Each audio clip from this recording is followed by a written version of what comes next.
சேனாதிபதி. காட்சி 1. இடம் இலங்கை அரண்மனையின் அரச சபை. மாந்தர்கள் ராவணன், கும்பகர்ணன், விபீஷணன், இந்திரஜித், பிரகஸ்தன், துன்முகன், மகோதரன், மகாபார்சுவன், வத்ரதந்தன் முதலானோர். மந்திர ஆலோசனை நடைபெறுகிறது.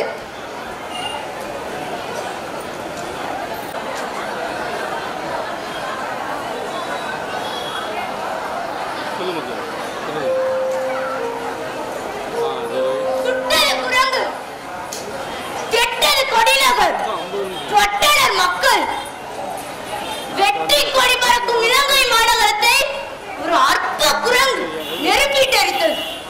அந்த தீயினால் நம்முடைய சுற்றத்தாரும் நண்பர் பலரும் இறந்தொழிந்தனர். இந்த அவமானம் உலகெங்கும் பரவி நம் இலங்கைக்கு களங்கம் ஏற்பட்டு விட்டது. இவ்வளவு அவமானத்திற்கு பிறகும் இந்த என் உடல் உயிரோடு இந்த சிங்காதனத்தில் இருக்கிறது. நம்மவரை கொன்று அந்த குரங்கை கொன்று விட்டோம் என்பதையாவது காது குளிர கேட்டோமா என்றால் அதுவும் இல்லை. இப்போது இதிலிருந்து மீள்வதற்கு நாம் என்ன செய்ய போகிறோம்? படைத்தலைவன் பிரகஸ்தன், என்ன செய்ய போகிறோம் சொல். நன்மை தீமைகளை அறியும் தன்மையுடைய மன்னவனே, ஒரு குரங்கு வந்தது. அது நம் காவல் சேனையும் நம் இளவரசனான அக்ஷய குமாரனையும் கொன்றது. மேலும் இந்த அழகான அசோகவனத்தையும் அழித்தது. நாம் இப்படி பொறுமையாக இருந்தால் குரங்கு என்ன, ஒரு கொசு கூட நம்மை தாக்கிவிட்டு தப்பி போய்விடும். இப்போதே தாங்கள் கட்டளையிடுங்கள். நான் சென்று அவர்களை அழைத்து வருகிறேன். மதியுக அமைச்சர் மகோதரா, நீ சொல். எல்லாரும் தலைமை தாங்கி நிற்கிறார்கள். அப்படி இருக்க வலிமை வாய்ந்த எதிரிகளின் பொருட்டு நடத்த வேண்டிய இந்த மந்திர ஆலோசனையை கேவலம் அந்த மனிதர்களுக்கும் குரங்களுக்கும் நடத்துவது சரியாகுமா? என்னை அனுப்புங்கள். வெளுதற்குரியவர் என்று சொல்லப்படுகின்ற அவர்களை நான் வென்று வருகிறேன். அரசனே, அந்த மனிதர்களையும் குரங்களையும் கொன்று தேய்ந்து தின்று வருகிறோம்.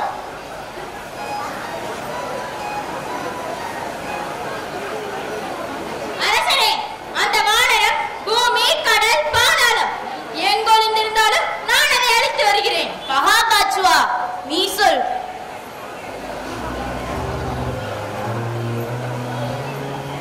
அந்த குரங்கு அதன் இயல்புக்கேற்ற சேட்டையாக இவ்வூரில் நெருப்பு வைத்தது. பெரும் வீரர்களாகிய நாம் இதனை லட்சியம் செய்யலாமா?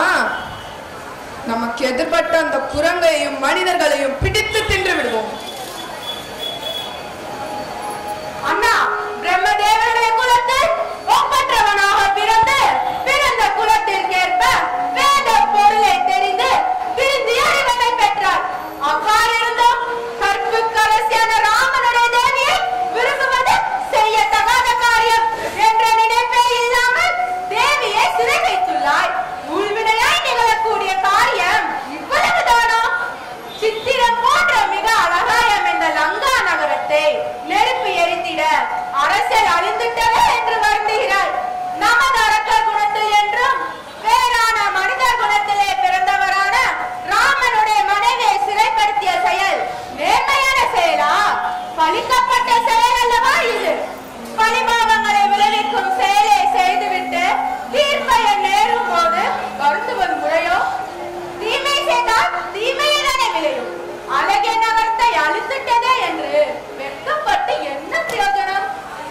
உன்னிடம் பேரன்பு வைத்துள்ள தேவிமார்கள் இன்முகம் காட்டி உன்னை உபசரிக்கும் போது அவர்கள் அலட்சியம் செய்துவிட்டு வேற ஒருத்தரின் மனைவியின் பாதங்களில் நீ பலமுறை விழுந்து வணங்குவதும் அவள் உன்னை வெறுத்து கூறும் மேய்ச்சிகளை கேட்டுக் கொண்டிருப்பது உனக்கு வெட்கமாக இல்லை?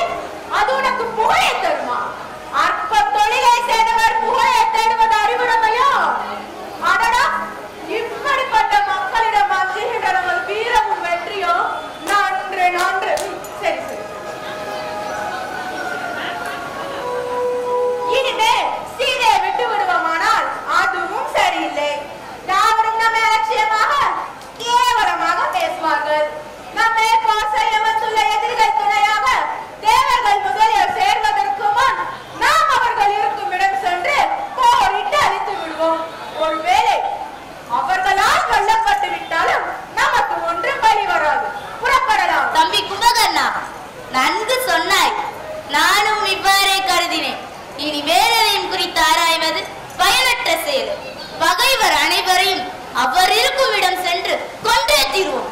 நம்முடைய வெற்றி கொடியை உயர்த்தி படைகளை எல்லாம் இன்றே புறப்படுக என்று வரையறைந்து தெரிவித்து விடுவோம். என்ன இந்திரஜித்?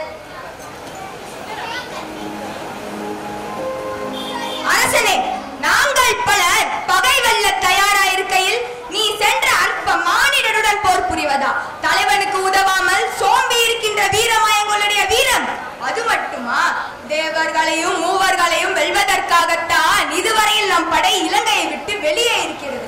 இப்பொழுது அப்படி எந்த படையுடன் நாம் வெளியே சென்று மோதப் போகிறோம்? படையம் படை, யானை, குதிரை, தேர் ஏதாவது இருக்கிறதா அங்கே? கேவலம் நம்மை கண்டாலே பயந்து நடுக்கும் மனிதர்களையும் காட்டிலே மரத்துக்கு மரம் தாவி திரியும் குரங்குகளையுமா நாம் பகைவராக நினைக்க போகிறோம்? சபாஷ், நம் வீரமே வீரம்.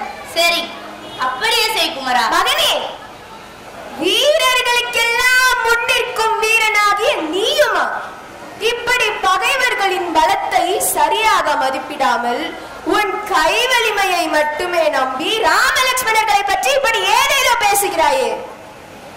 கண்ணும் கருத்தும் இல்லாதவன் தன் கைவலிமையை மட்டுமே துணையாக கொண்டு வரைந்த ஓவியம் போன்றுள்ளது உன் சிந்தை தெளிவும் தீர்க்க தரிசனமும் இல்லாத உன் பேச்சும். சற்று பேசாமல் இரு.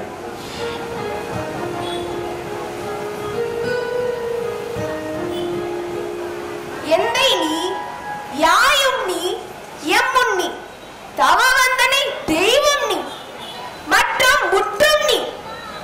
இந்திர பெரும்பதம் இழக்கின்றாய் என நொந்தள நாதலின் நுகழ்வதாயினே. கட்டதனால் வாய்த்த மாண்பு பெருமை என்னிடத்தில் இல்லை.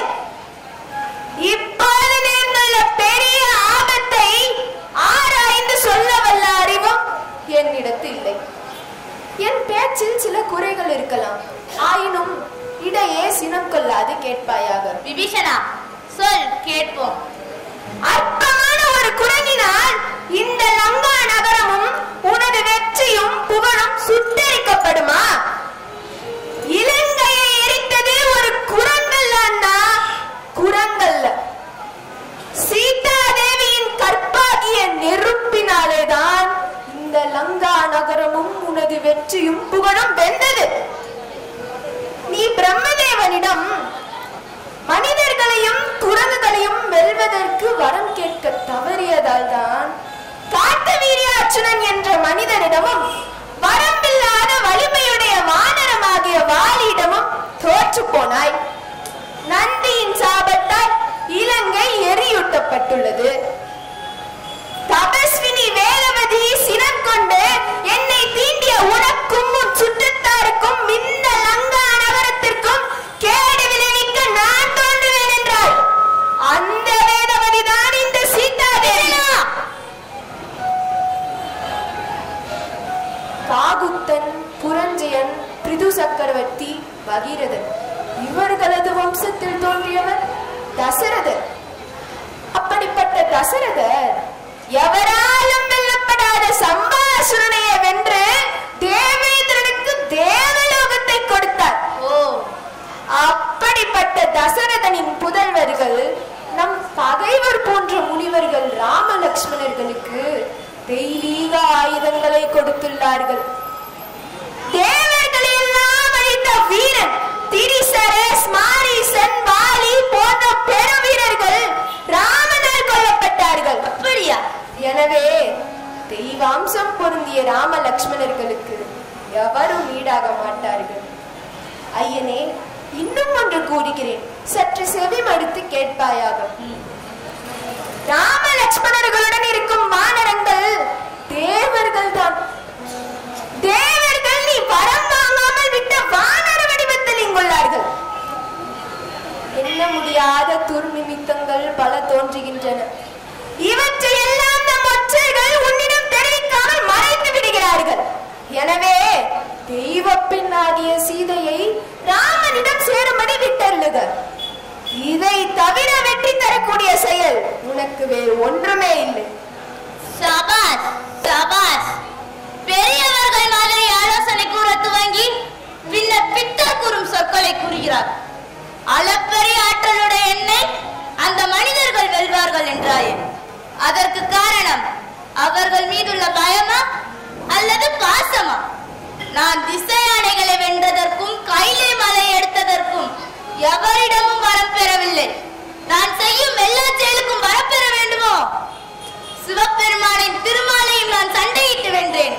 அது யாரிடமிருந்து பெற்ற வரம்?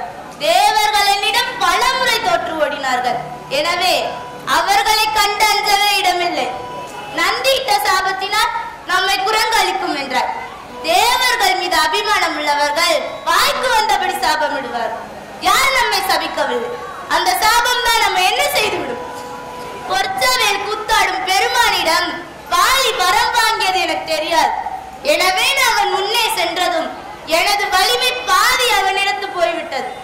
அதனால் அவன் வென்றான். அந்த சிவனும் திருமாலும் அவன் முன்னே சென்றால் அவர்களுக்கும் அதே கதிதான். ஏன் நீ போற்றும் அந்த ராமனே மறைந்து நின்றுதானே வாலியை கொன்றான். எனவே நான் தோற்றதில் என்ன கேவலம் இருக்கிறது? ஊனவில் இருத்து ஓட்டை மராமரத்து அம்பு ஓட்டி கூனி சூழ்ச்சியால் அரசிலந்து உயர்வனம் குறுகி யான் நிலைத்திட இல்லிழந்து இன்னுயிர் சுமக்கும் மானிடவர் நீ அல்லாது ஆருளர் மதித்தார். என்னுடன் பிறந்த உன்னையே அவர்களால் வெல்ல முடியாது. எனவே உன்னிலும் வலியவன் என்னை அவர்கள் வெல்வதெப்படி?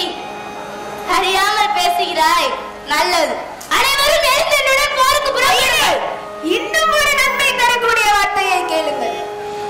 நின்னை காட்டிலும் மேம்பட்ட முதன்மை பொருள் இல்லாத தனித்தலைவனான கடவுள் தேவர்களின் வேண்டுதலின்படி தேவர்களுடன் சேர்ந்து எல்லாராலும் தீயவர் என்று அழைக்கப்படும் நம்மை அழிப்பதற்கு ராமனாக அவதரித்துள்ளார்.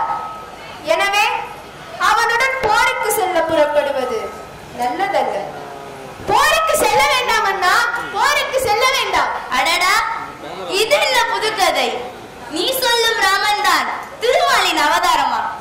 அது உண்மையானால் கோலையும் கோணல் புத்தியும் உடைய அந்த திருமால் எத்தனை போர்களில் என்னிடம் தோல்வியுற்றான். தன்னை விட மேலொரு பொருள் அல்ல, மெய்ப்பொருள் அவன் என்றால் அவன் இந்த போர்களில் வெற்றி பெறவில்லை. அவன் விஷ்ணுவின் அவதாரம் என்றால் நான் அவன் மனைவியை கவரும்போது ஏன் தடுக்கவில்லை? அநியாயத்தை அகற்றுகிற பரம்பொருளான அவன் மானை மாயமான் என்று ஏன் அறிந்து கொள்ளவில்லை? நான் திசை யானைகளையும் தேவர்களை வென்ற போதும் திருமாலை தோற்கடித்த போதும் நீ போற்றும் அந்த தேவன் வயதிலும் ஆற்றலிலும் சிறியவனாக இருந்தானோ? திருமாலுக்கு 1000 தலைகள் உள்ள போது 10 தலை 20 தோளுடைய என்னை ஏன் வெல்ல முடியவில்லை? இப்போது அதனை விட பெரிய வடிவம் அல்லவா எடுத்து வர வேண்டும்? நாம் தின்னுதற்கேற்ப மானிட வடிவம் எடுத்து வந்தால் அது பொருத்தமாகுமா? எவ்வாறு நம்மை வெல்ல முடியும்? மதுரை சூழ்ந்த இலங்கை நகரம் மிகவும் விசாலமானது. எனவே நீ அதனுள் பாதுகாப்பாகவும் நிம்மதியாகவும் தங்கியிருப்பாயாக. இப்போரின் கொடிய விளைவுகளை நாங்கள் ஏற்றுக்கொள்கிறோம். நீ பயப்படாதே, பயப்படாதே. ஐயனே, நின் வலிமையை காட்டிலும் மேம்பட்ட வீரனான பெரியோர் முற்காலத்தில் சுற்றத்தாருடன் திருமாலால் கொல்லப்பட்டார். அதை கூறுகிறேன் கேள். கஷ்யபருக்கும் திதிக்கும் பிறந்தவன் ஹிரண்யகசிபு. அந்த ஹிரண்யகசிபு பிரம்மனை நோக்கி தவம் இருந்து தேவர் மனிதர் விலங்கு என்ற எவராலும் ஐம்பூதங்களாலும் எல்லாவித ஆயுதங்களாலும் தனக்கு மரணம் நேராதபடி வரம் வாங்கினார். அந்த வரபலத்தால் தேவர்களையும் முனிவர்களையும் துன்புறுத்தி தன்னையே கடவுளாக வணங்க சொன்னார். ஆனால் அவனது மகன் பிரகலாதன் இரண்யாய நம என்று சொல்வதற்கு பதிலாக ஓம் நமோ நாராயணா என்று சொன்னான். மகனை மாற்ற தன்னால் முடிந்த வலிமையை முயற்சித்தான். ஆனால் தோல்வியுற்றான். இறுதியில் நீ கூறிய ஹரி எங்கிருக்கிறான் என்று கேட்டதற்கு உலகத் தலைவனான ஹரி தூணிலும் இருப்பான் துரும்பிலும் இருப்பான் என்றார். இரண்யன் தூணை கையாளற்ற தூணில் இருந்து நரசிங்கமாக வெளிவந்த திருமால் இரண்யனை கொன்று பிரகலாதனுக்கு அழிவற்ற பேச்சை அள்ளினார். ஐயனே, என்னுடைய பேச்சு எதுவாயினும் உனது நன்மைக்காகவே என்று ஏற்றுக்கொள். தன்னை பெற்று வளர்த்த தந்தை மாயையில் வல்லனாகிய திருமால் நரசிங்கமாக வந்து மார்பை பிளக்க கண்டும் மகிழ்ந்த மைந்தன் பிரகலாதன் போன்று ராமன் என்னை கொன்ற பின்பு பேதையாகிய நீ என் பெரும் செல்வத்தை பெற்று பெருவாழ்வு வாழலாம் என்று கருதினாய் போலும். அது நடக்காது, நடக்கவும் விட மாட்டேன். அப்படி என்ன சிறப்பை நீ அவர்களிடம் கண்டுள்ளாய்? நீ பிறந்து வளர்ந்த இந்த நம் இனத்தை வெறுக்கின்றாய். நம் நாட்டு மக்களிடமும் உறவினரிடமும் வைக்க வேண்டிய பாசத்தையும் நட்பையும் எங்கிருந்தோ வந்த அந்த மாநிலம் வைத்துள்ளார். உனக்கு இந்த இலங்கை அரசு மீது தீராத மோகம் வந்து விட்டது. அதற்கு வேண்டியவற்றையும் நீ யோசித்துள்ளாய். உன்னை விட பகைவர் எனக்கு வேறு யார் வேண்டும்? நீ ஒருவனே போதும். அன்று ஒரு குரங்கிடம் அசோகவனத்தை அளித்த போது குரங்கை கொல்லக்கூடாது என்று தடுத்து விட்டார். அந்த குரங்கு மூலம் மனிதர் நம் செய்தி அறிந்து கொண்டு நம்மேல் படையெடுக்கவும் வழிவகுத்துள்ளார். இன்று அந்த மனிதர்களை உனக்கு துணையாக்கி கொள்ள விரும்புகிறார். இவ்வளவு சூழ்ச்சிக்கார நீ என்பது எனக்கு அப்போதே தெரியாமல் போயிற்று. எனக்கு உதவியாக இருந்து போர் செய்வதற்கேற்ற வீரன் நீ அல்ல, மனிதரிடம் தஞ்சம் புக நினைக்கும் பஞ்சகனி. உடன் பிறந்தவனை கொன்றான் என்ற குற்றம் வந்துவிடுமே எண்ணி உன்னை கொல்லாமல் விடுகிறேன். மேலும் பல நீதிகள் எனக்கு உபதேசிப்பதை நிறுத்திக் கொண்டு இங்கிருந்து விரைவில் போ. இனியும் என் கண்முன் நின்று கொண்டிருந்தால் அப்பழியும் பல உன்னை கொண்டு போட்டு விடுவேன். போ. எல்லா வகையிலும் உறுதி பொருந்திய நீதிகளை உனக்கு எடுத்துரைத்தேன். ஆனால் அவற்றை உணரும் ஆற்றல் அற்றவனானாய் நீ. என் தந்தை போன்றவனே, நான் செய்த தவறுகளையும் பெரியவனாகிய உனக்கு கூறிய அறிவுரைகளையும் பொறுத்தருள்க. போ போ. அனைவரும் எழுந்து என்னுடன் போருக்கு புறப்படுங்கள்.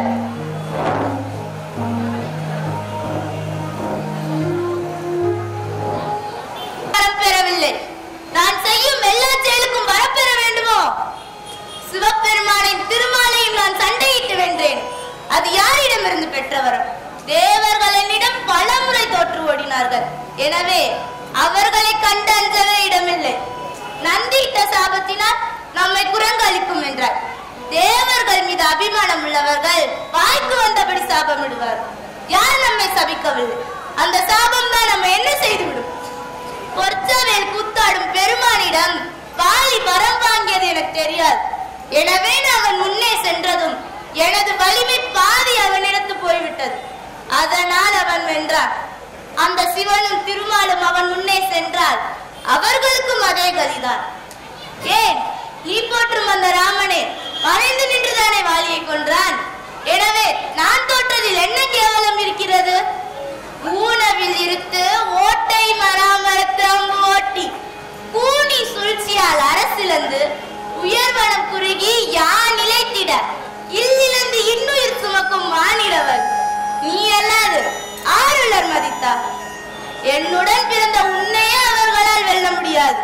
எனவே உன்னிலும் வலியவன் என்னை அவர்கள் வெல்வதெப்படி? அறியாமல் பேசுகிறாய். நல்லது. அனைவரும் என்னுடன் போருக்கு புறப்படுங்கள். இன்னும் ஒரு நன்மை தரக்கூடிய வார்த்தையை கேளுங்கள்.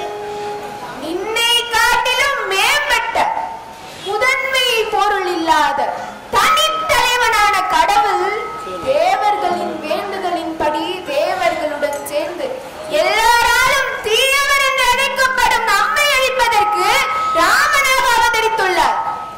எனவே அவனுடன் போருக்கு செல்ல புறப்படுவது நல்லதல்ல. போருக்கு செல்ல வேண்டாம் அண்ணா, போருக்கு செல்ல வேண்டாம். அடடா, இது என்ன புதுக்கதை? நீ சொல்லும் ராமன் தான் திருமாலின் அவதாரமா? அது உண்மையானால் கோலையும் கோணல் புத்தியும் உடைய அந்த திருமால் எத்தனை போர்களில் என்னிடம் தோல்வியுற்றான். தன்னை விட மேலொரு பொருள் அல்ல, மெய்ப்பொருள் அவன் என்றால் அவனே இந்த போர்களில் வெற்றி பெறவில்லை. அவன் விஷ்ணுவின் அவதாரம் என்றால் நான் அவன் மனைவியை கவரும்போது ஏன் தடுக்கவில்லை? அநியாயத்தை அகற்றுகிற பரம்பொருளான அவன் மானை மாயமான் என்று ஏன் அறிந்து கொள்ளவில்லை? நான் திசை யானைகளையும் தேவர்களை வென்ற போதும் திருமாலை தோற்கடித்த போதும் நீ போற்றும் அந்த தேவன் வயதிலும் ஆற்றலிலும் சிறியவனாக இருந்தானோ? திருமாலுக்கு 1000 தலைகள் உள்ள போது 10 தலை 20 தோளுடைய என்னை ஏன் வெல்ல முடியவில்லை? இப்போது அதனை விட பெரிய வடிவம் அல்லவா எடுத்து வர வேண்டும்? நாம் தின்னுதற்கேற்ப மானிட வடிவம் எடுத்து வந்தால் அது பொருத்தமாகுமா? எவ்வாறு நம்மை வெல்ல முடியும்? மதுரை சூழ்ந்த இலங்கை நகரம் மிகவும் விசாலமானது. எனவே நீ அதனுள் பாதுகாப்பாகவும் நிம்மதியாகவும் தங்கியிருப்பாயாக. இப்போரின் கொடிய விளைவுகளை நாங்கள் ஏற்றுக்கொள்கிறோம். நீ பயப்படாதே, பயப்படாதே. ஐயனே, நின் வலிமையை பட்ட வீரனான பெரியோர் முற்காலத்தில் சுற்றத்தாருடன் திருமாலால் கொல்லப்பட்டார். அதை கூறுகிறேன் கேள். கஷ்யபருக்கும் திதிக்கும் பிறந்தவன் ஹிரண்யகசிபு. அந்த ஹிரண்யகசிபு பிரம்மனை நோக்கி தவம் இருந்து தேவர், மனிதர், விலங்கு என்ற எவராலும் ஐம்பூதங்களாலும் எல்லாவித ஆயுதங்களாலும் தனக்கு மரணம் நேராதபடி வரம் வாங்கினார். அந்த வரபலத்தால் தேவர்களையும் முனிவர்களையும் துன்புறுத்தி தன்னையே கடவுளாக வணங்க சொன்னார். ஆனால் அவனது மகன் பிரகலாதன் இரண்யாய நம என்று சொல்வதற்கு பதிலாக ஓம் நமோ நாராயணா என்று சொன்னான். மகனை மாற்ற தன்னால் முடிந்த வலிமையை முயற்சித்தான். ஆனால் தோல்வியுற்றான். இறுதியில் நீ கூறிய ஹரி எங்கிருக்கிறான் என்று கேட்டதற்கு உலகத் தலைவனான ஹரி தூணிலும் இருப்பான், துரும்பிலும் இருப்பான் என்றார். இரண்யன் தூணை கையாளற்ற தூணில் இருந்து நரசிங்கமாக வெளிவந்த திருமால் இரண்யனை கொன்று பிரகலாதனுக்கு அறிவற்ற பேச்சை அள்ளினார். ஐயனே, என்னுடைய பேச்சு எதுவாயினும் உனது நன்மைக்காகவே என்று ஏற்றுக்கொள். தன்னை பெற்று வளர்த்த தந்தை மாயையில் வல்லனாகிய திருமால் நரசிங்கமாக வந்து மார்பை பிளக்க கண்டும் மகிழ்ந்த மைந்தன் பிரகலாதன் போன்று ராமன் என்னை கொன்ற பின்பு பேதையாகிய நீ என் பெரும் செல்வத்தை பெற்று பெருவாழ்வு வாழலாம் என்று கருதினாய் போலும். அது நடக்கவும் விட மாட்டேன். அப்படி என்ன சிறப்பை நீ அவர்களிடம் கண்டுள்ளாய்? நீ பிறந்து வளர்ந்த இந்த நம் இனத்தை வெறுக்கின்றாய். நம் நாட்டு மக்களிடமும் உறவினரிடமும் வைக்க வேண்டிய பாசத்தையும் நட்பையும் எங்கிருந்தோ வந்த அந்த மாநிலம் வைத்துள்ளார். உனக்கு இந்த இலங்கை அரசு மீது தீராத மோகம் வந்து விட்டது. அதற்கு வேண்டியவற்றையும் நீ யோசித்துள்ளாய். உன்னை விட பகைவர் எனக்கு வேறு யார் வேண்டும்? நீ ஒருவனே போதும். அன்று ஒரு குரங்கிடம் அசோகவனத்தை அளித்த போது குரங்கை கொல்லக்கூடாது என்று தடுத்து விட்டார். அந்த குரங்கு மூலம் மனிதர் நம் செய்தி அறிந்து கொண்டு நம்மேல் படையெடுக்கவும் வழிவகுத்துள்ளார். இன்று அந்த மனிதர்களை உனக்கு துணையாக்கி கொள்ள விரும்புகிறார். இவ்வளவு சூழ்ச்சிக்கார நீ என்பது எனக்கு அப்போதே தெரியாமல் போயிற்று. எனக்கு உதவியாக இருந்து போர் செய்வதற்கேற்ற வீரன் நீ அல்ல. மனிதரிடம் தஞ்சம் புக நினைக்கும் பஞ்சகனி. உடன் பிறந்தவனை கொன்றான் என்ற குற்றம் வந்துவிடுமே எண்ணி உன்னை கொல்லாமல் விடுகிறேன். மேலும் பல நீதிகள் எனக்கு உபதேசிப்பதை நிறுத்திக் கொண்டு இருந்து விரைவில் போ. இனியும் என் கண்முன் நின்று கொண்டிருந்தால் அப்பழியும் பல உன்னை கொண்டு போட்டு விடுவேன். போ. எல்லா வகையிலும் உறுதி பொருந்திய நீதிகளை உனக்கு எடுத்துரைத்தேன். ஆனால் அவற்றை உணரும் ஆற்றல் அற்றவனான நீ. என் தந்தை போன்றவனே, நான் செய்த தவறுகளையும் பெரியோனாகிய உனக்கு கூறிய அறிவுரைகளையும் பொறுத்தருள்க. அனைவரும் எழுந்து என்னுடன் போருக்கு புறப்படுங்கள்.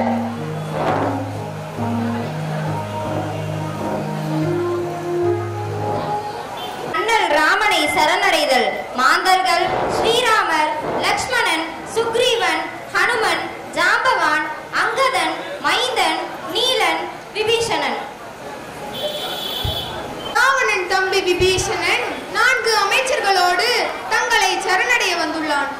விபீஷணன் தன் அண்ணனிடம் கற்புடைய சீதாதேவியை ஸ்ரீராமபிரானிடம் ஒப்படைத்து விடு என்றானாம்.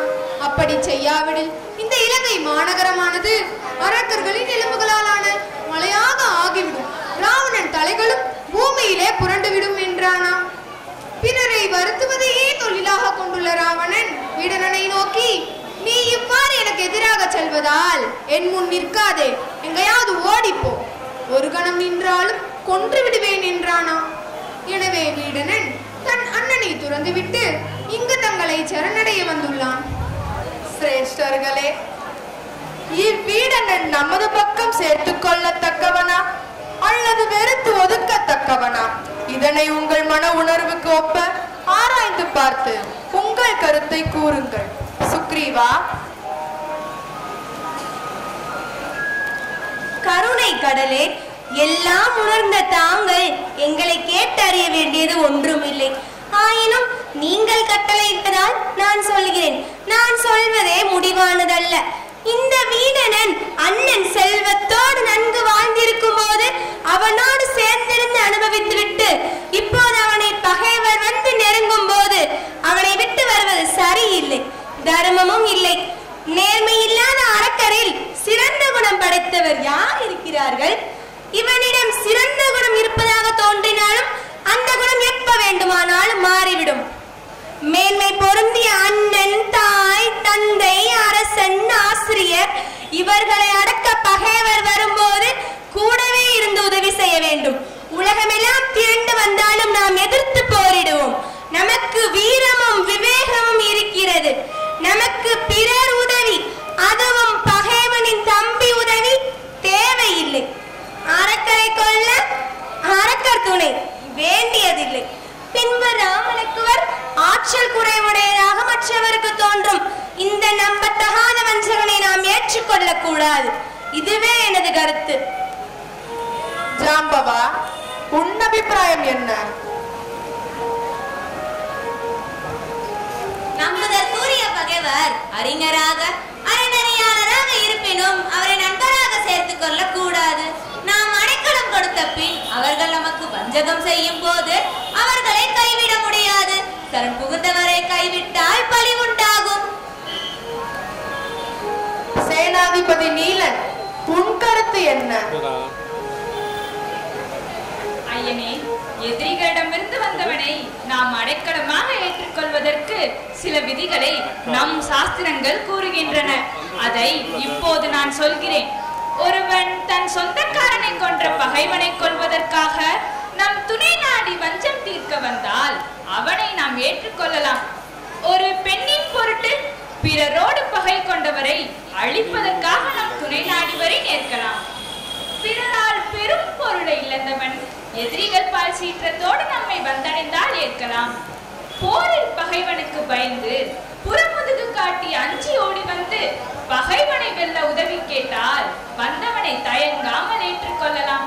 தனக்குரிய நாட்டை பகைவர்கள் பறித்த பொழுது அதை மீட்க உதவி கேட்டால் உதவலாம். பகை நாட்டரசனால் சிறைபிடிக்கப்பட்ட நண்பனை காப்பாற்ற நமது துணையை நாடினால் நாம் சேர்த்துக் கொள்ளலாம். மேற்கண்ட வகையினருள் வீரன் எந்த வகையையும் சேர்ந்தவன் அல்ல. போர் மூலம் காலத்தில் அண்ணனை பிரிந்தவனை நம்பக்கூடாது. அரசியல் நூல்களை பார்த்தாலும் இப்படிப்பட்டவனை சேர்த்துக் கொள்ள விதி இல்லை.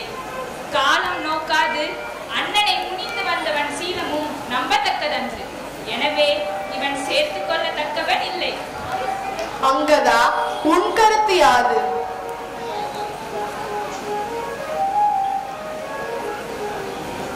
எதிரியிடம் இருந்து வந்தவன் நமக்கு அனுகூலமாக இருப்பானா? அவர்களை நம்பக்கூடாது. அவனை நன்கு பரிசித்து பார்த்த பிறகே ஏற்க வேண்டும்.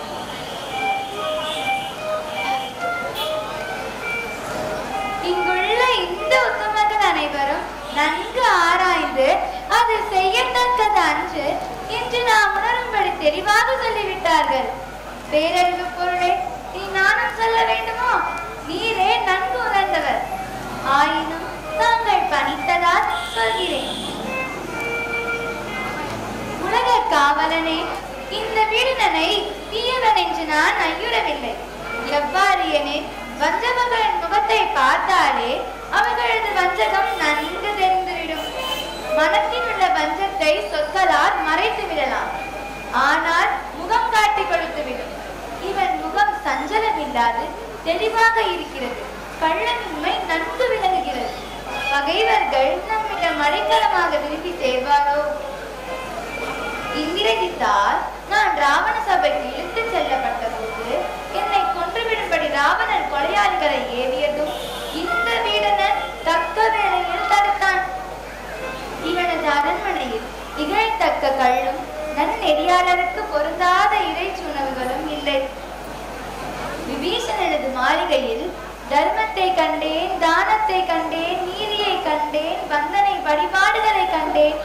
மாண்பு நிறைந்த சான்றோரது இல்லமாக செழித்தது இவனது வீடு.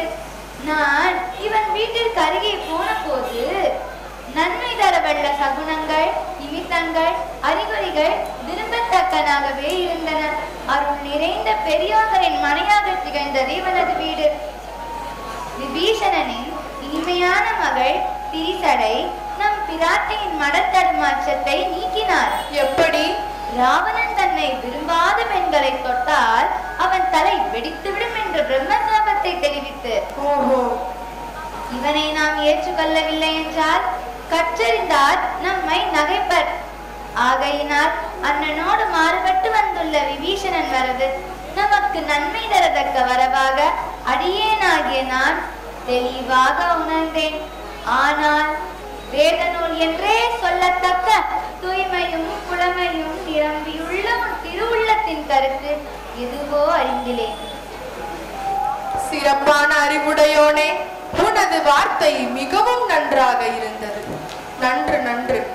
இந்த அனுமன் கூறியது மிகவும் சிறப்புடையது. இனி யான் கூறுகின்ற இந்த வார்த்தைகளை நீங்கள் நன்கு யோசித்து பார்த்தீர்களானால் அனுமன் வார்த்தையின் பொருத்தத்தை நன்கு உணர்வீர்கள். அனுமன் ஆராய்ந்து கூறிய வகையே நாம் செய்வதற்கு தகுந்த ஆலோசனையாகும். வீடனன் வேண்டுவது வீட்டரசே, அவனுக்கு சரணாகதி கொடுப்பது தகுதியற்ற செயல் என்று நினைத்து வீடனனை ஏற்க மறுத்துவிட்டு பின்பு நாம் போரில் வெற்றி பெற்றாலும் நாம் இரவாக இருந்தாலும் அது எனக்கு ஏற்புடையது அன்று. விபீஷணனுக்கு அடைக்கலம் கொடுத்து நாம் தோல்வியுற்றாலும் அது எனக்கு சம்மதமே.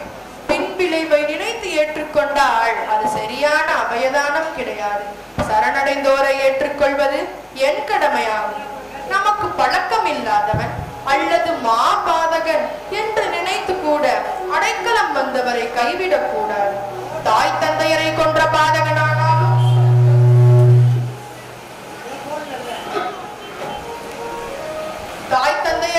பாதகனானாலும் அடைக்கலமாக வந்தால் ஏற்றுக்கொள்வதே முறை. இலங்கையையும் மித்திரர்களையும் ஐஸ்வர்யங்களையும் விட்டு அதை திரும்பி பார்க்காமல் சரணாகதி என்று வந்துள்ளான். எனது குலத்து முன்னோன் ஒரு புறாவிற்காக தன் உயிரையே கொடுக்க முன் வந்தவர். சிவபெருமான் அடைக்கலம் புகுந்த தேவர்களையும் அசுரர்களையும் கைவிடலாகாது என்று தானே விஷத்தை ஏற்று தியாகராசரானார். காட்டு மரத்தில் இருந்த ஒரு ஜோடி புறாக்களில் பெண் புறாவை ஒரு வேடன் பிடித்து சென்றான். அவன் காட்டில் அலைந்து திரிந்து திரும்பவும் அதே மரத்தடிக்கு வந்தான். வந்த வேடனுக்கு ஆண் புறா குளிர் காய தீ மூட்டி கொடுத்து உணவும் கொடுத்தது. அவனுடைய பெரும் பசிக்கு அது போதவில்லை என்று தன்னுடைய உடலையே அந்த தீயிலிட்டு அவ்வேடனுக்கு உணவாகியது. தன் இருப்பிடத்திற்கு வந்தவனுக்கு அவ்வாறு உபசரித்தது புறா. கஜேந்திரன் ஆதி மூலமே என்று அழைத்தவுடன் ஒரு விலங்கு என்றும் பாராமல் ஸ்ரீமன் நாராயணன் பறந்து ஓடி வந்தார். என் தந்தையாகிய ஜடாயு சீதை புலம்பலை கேட்டு தானே வழிய வந்து சீதையை காக்கும் முயற்சியால் தன் உயிரையே கொடுத்து தெய்வ மரணம் அடைந்தார் என்றால் என்னை நோக்கி சரணம் என்று வந்தவனை கைவிடுவது எனக்கு தகுதியோ? அருளுள்ள உடையோருக்கு சிறந்த பண்பு சரணடைந்தோரை காப்பாற்றுவதாகும். என் மேல் இருக்கும் அன்பினால் விபீஷணனை ஏற்க வேண்டாம் என்று சொன்னீர்கள்.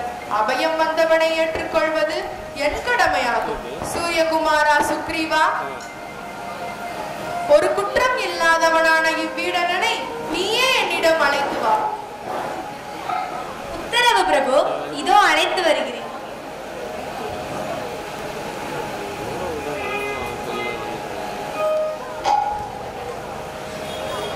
ராஜனே சரணம் பிரபு ராமா, நின் சரணம் நம்பினேன் விபீஷணன் செம்பொற்பாதம் சரணம்.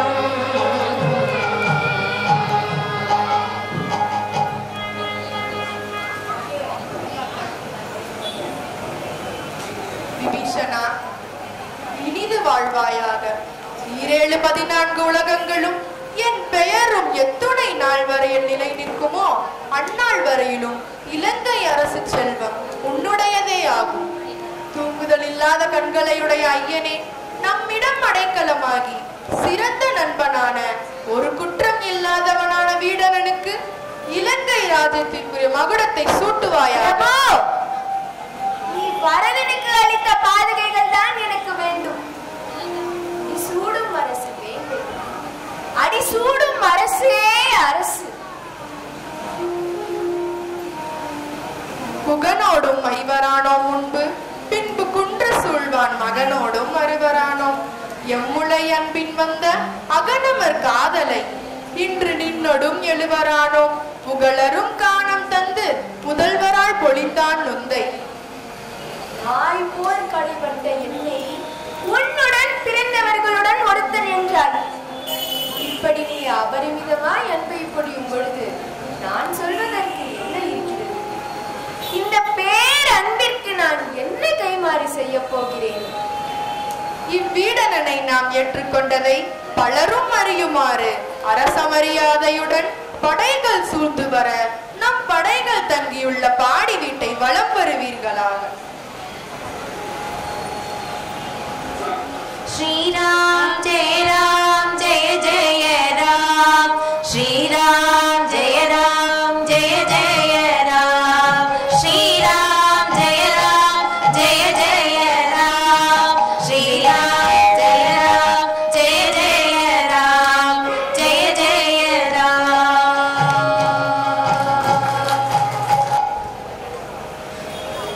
प्रार्थने चरणं रघुरामा, निन चरणं नम्बिनेन विभीषणं, सेम्बुर्पादं चरणं।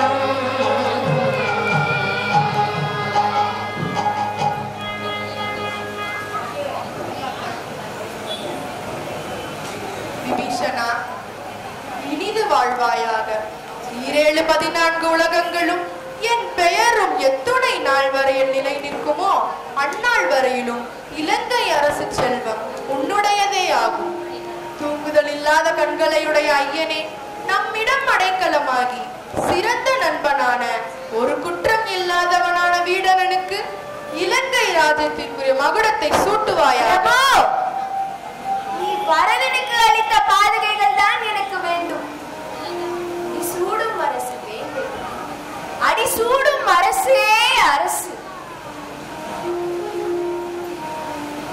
குகனோடும் ஐவரானோம் முன்பு, பின்பு குன்று சூழ்வான் மகனோடும் அறுவரானோம்.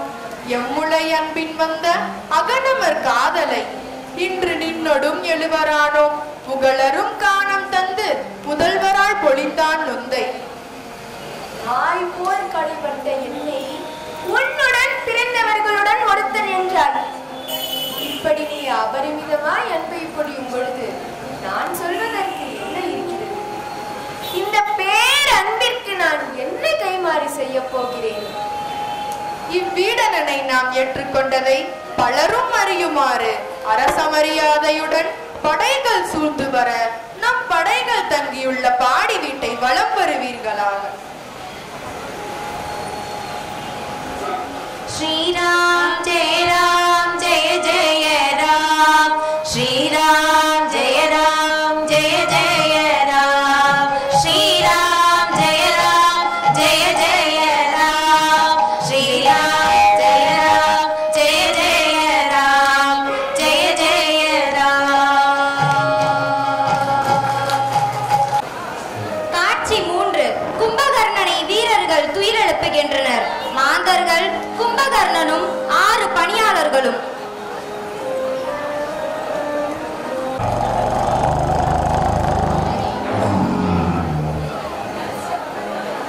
உறங்குகின்ற கும்பகர்ணனே, உங்களுடைய பொய்யாகிய வாழ்வெல்லாம் இன்று வீழ்ச்சி அடையும் நேரம் வந்துவிட்டது. அந்த வீழ்ச்சியை காண்பதற்காக எழுந்திருப்பாயாக, எழுந்திருப்பாயாக. வில்லேந்தியவராகிய யமனுடைய தூதர்கள் கையிலே அகப்பட்டு கிடந்து எழுந்திராமல் ஒரே நீண்ட உறக்கமாய் படுத்துறங்க போகிறாய்.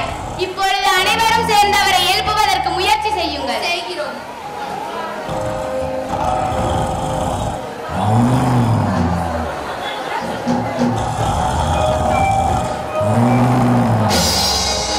இப்பொழுது முரசை எடுத்து நன்றாக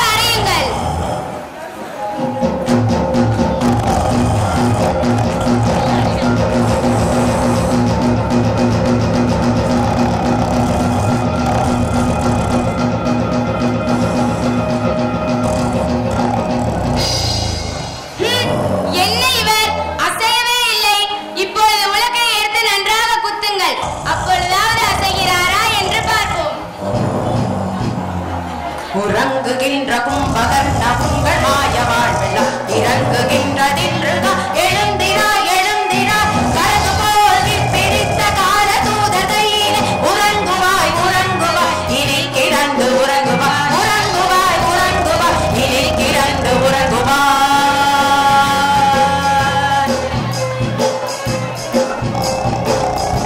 அப்பா, இவரை எழுப்பவே இயலவில்லை. இப்பொழுது சங்கை எடுத்து அவர் காதில் சத்தமாக முழங்குங்கள்.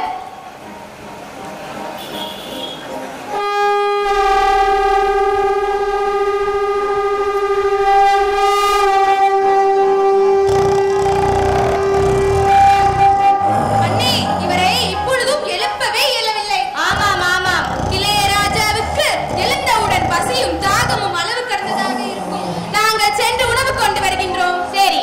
அனைத்து முயற்சிகளும் தோல்வியுற்றது. இப்பொழுது திரிசூலத்தால் குத்துங்கள்.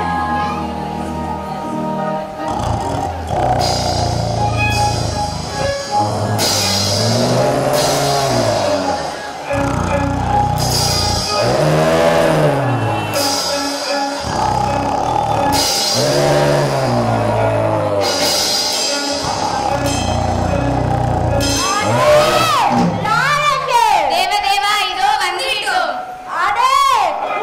ஏண்டே, இதோ கொண்டு வருகிறோம்.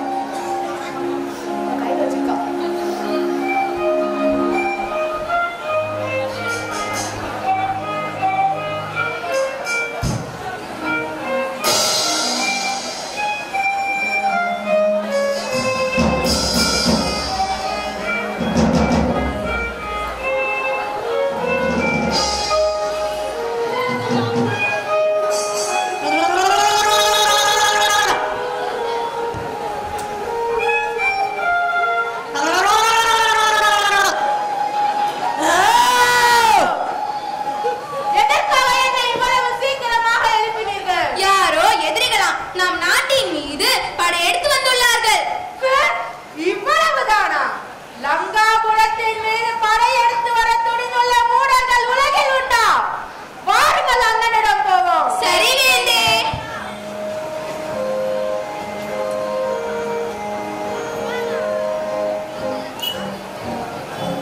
இடம் போர்க்களம். விபீஷணன்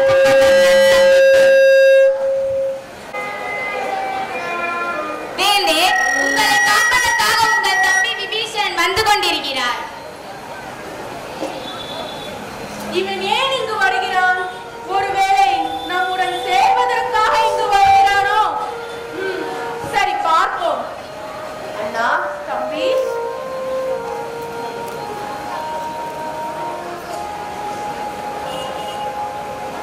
தம்பி, அண்ணா, தம்பி, நீ ராமபிரானால் அடைக்கலமாக ஏற்றுக்கொள்ளப்பட்டதை அறிந்து தேவர்களுக்கும் கிடைக்காதது உனக்கு கிடைத்துள்ளது என்ற அகம் மகிழ்ந்தேன். இம்மை மறுமை என்று இரண்டு சிறப்பையும் நீ பெற்றுவிட்டார். கவிஞரை காட்டிலும் அறிவு மிகுந்தவனே, அரக்கர்களாய் நாங்கள் யமன் வாயில் நுழைய காத்துக் கொண்டிருக்கிறோம். நீ ஏன் இங்கு வந்தாய் அப்பா? நீ ஏன் இங்கு வந்தாய்? தம்பி, சீதையை சிறை வைத்ததால் நம் குலம் அழிந்தது. ஆனால் உன்னால் புலத்தியம் குலம் புண்ணியம் பெற்றது. மன்னவனே, என்னுடைய நாம் பேச மறுக்கிறது. ஐயோ, என் மனம் வருந்துகிறது. அறம் வளர்த்த நம்பியான ஸ்ரீராமபிரான் அருமையான தன் உயிர் போனால் கூட அபயம் என்று அறிந்த உன்னை கைவிடுவதற்கு மனம் துணிய மாட்டார். முன்னமே சிரஞ்சீவியாக உள்ள நீ இப்போது ராமபிரானை சரணடைந்ததால் அரக்கர் பிறப்பு என்ற இழிவு நீங்கிவிட்டது. இப்படி இருக்க அவர்களை விட்டு நீ மீண்டும் வந்தது ஏன்? பிறன் மனைவியை நோக்கும் எங்கள் உலகை ஏன் விரும்பினாய்?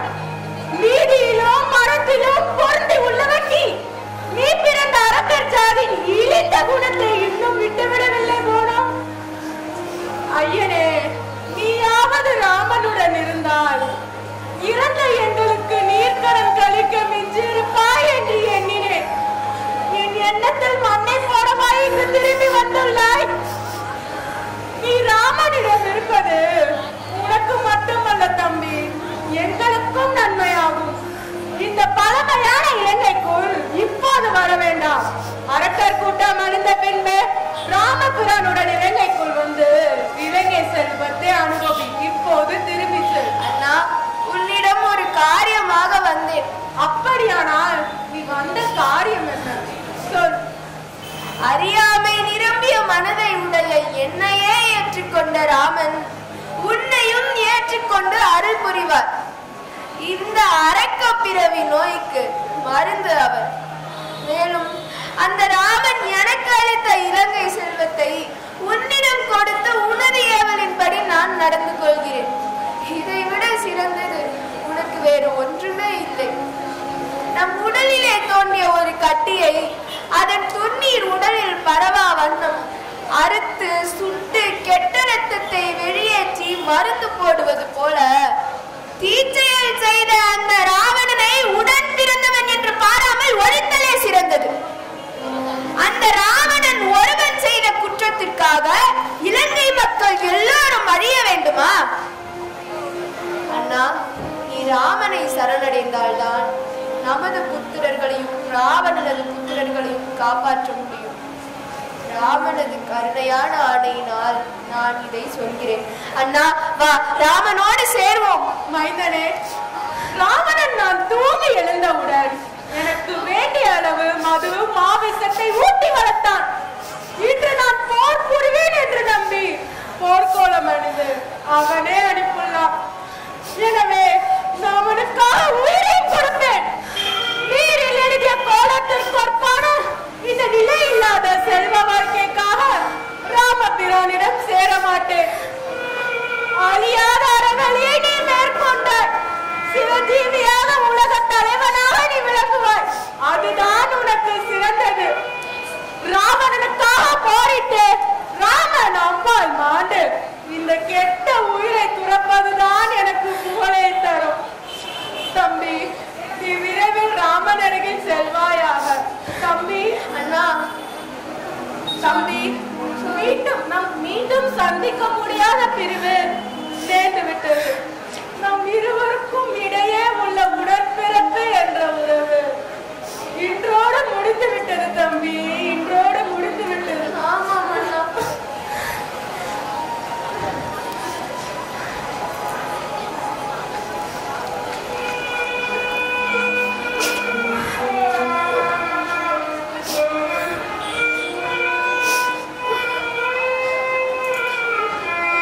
அண்ணா, தம்பி,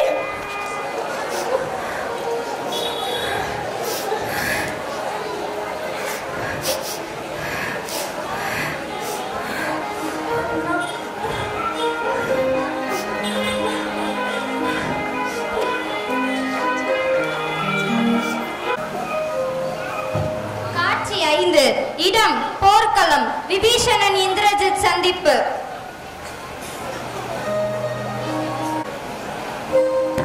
சிற்றப்பா, இது என்ன வாழ்வு? இந்த ராஜ்யம் உமக்கு கிடைத்துவிடும் என்ற பேராசையா உம்மை இப்படி ஆட்டி வைக்கிறது? உலக ஆட்சி கிடைத்தாலும் பலியோடு கூடிய வாழ்க்கையை வீரர்கள் விரும்புவார்களா? இன துரோகம், ராஜ துரோகம், சகோதர துரோகம் செய்து கிடைக்கும் வாழ்வோடு வாழ்வாகுமா? உன் தலையை வெட்டி தரையில் புரளச் செய்வேன். சிறிய தந்தையை கொன்றேன் என்ற பலியோடு போர்க்களத்தை விட்டு செல்வேன். ஊர் இருக்கும், நீ ஒருவன் மட்டுமே நிற்பாய். நீ ஆட்சி செய்ய உன்னோடு அரக்கர் யார் இருப்பார்? ராவணன் இதுவரை வெற்றி பெற்றது மனிதர்கள் துணையினாரா? இல்லவே இல்லை. ராவணன் போர்க்களத்தில் இருந்த போது நீ புழுதியில் புரண்டு அழப்போகின்றாயா, அல்லது உன் தமையனது உயிரை கொண்ட ராமனை வாழ்த்தி வணங்கப் போகின்றாயா? என்ன செய்ய துணிந்தாய் சித்தப்பா? மகனே, பாபம் கொடிய விஷத்திலும் கொடியது. அறம் இன்பமாய் அமுது சேர்ப்பது. எனவே தர்மத்தை துணையாக கொண்டு வாழ விரும்புகிறேன். என்றும் அழியாத பலியோடு வாழ விரும்ப மாட்டேன். மெய்மையினை விட்டு நீங்க மாட்டேன். இலங்கை அரசன் ராவணன் என்று பிறர் மனைவியை விரும்பினானோ அன்றே இந்த தம்பி அவனை அறவே வெறுத்து விட்டேன்.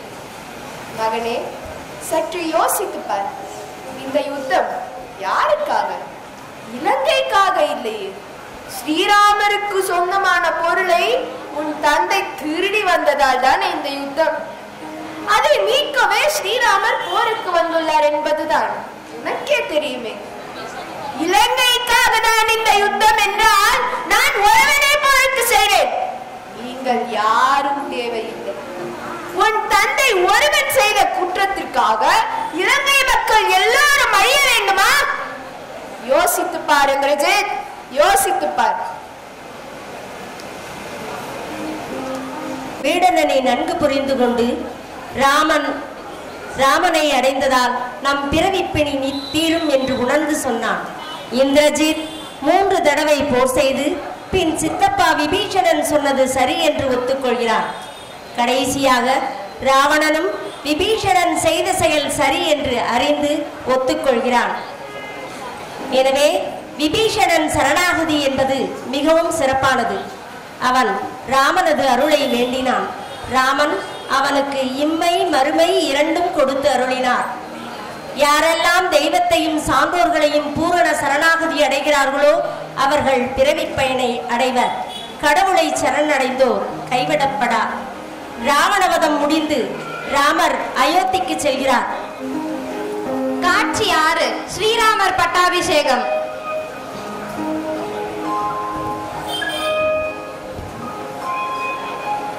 அரியணை அனுமன் தாங்க அங்கதனுடை வாழ்கின்ற பரதன் பெண் குடை கவிக்க இருவரும் கவரில் பற்ற விரை செறி கமல தாழ் சேர் வெண்ணையுசடையன் தங்கள் மரபுல கொடுக்க வாங்கி வசிட்டனை புனைந்தான் மௌலி மரபுல கொடுக்க வாங்கி வசிட்டனை புனைந்தான் மௌலி வசிட்டனை புனைந்தான் மௌலி வசிட்டனை புனைந்தான் மௌலி.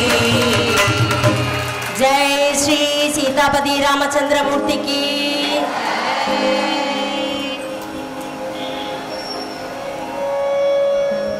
அன்னை அன்னை அன்னை அன்னை அன்பினுக்கு மங்களம் ஆதிசக்தி அம்பிகை கலந்த கோடி மங்களம் எங்குள்ளே விளங்கும் எங்கள் ஈஸ்வரிக்கு மங்களம் இச்சையாவும் ஒற்றுமை சிற்றவைக்கு மங்களம் நாம கீர்த்தனம் பரந்து நாடெல்லாம் செழிக்கவும் வேறிடாத இன்ப பொங்கு வீடெல்லாம் இறங்கவும் ஞான தீபம் ஏற்றியும் ராம கீதம் பாடுவோம் தர்ம சக்தி வாழ்கவே சந்தனம் கொண்டாடுவோம் அருள் சக்தி வாழ்கவே அனைவரும் கொண்டாடுவோம் அனைவரும் கொண்டாடுவோம் அனைவரும் கொண்டாடுவோம்.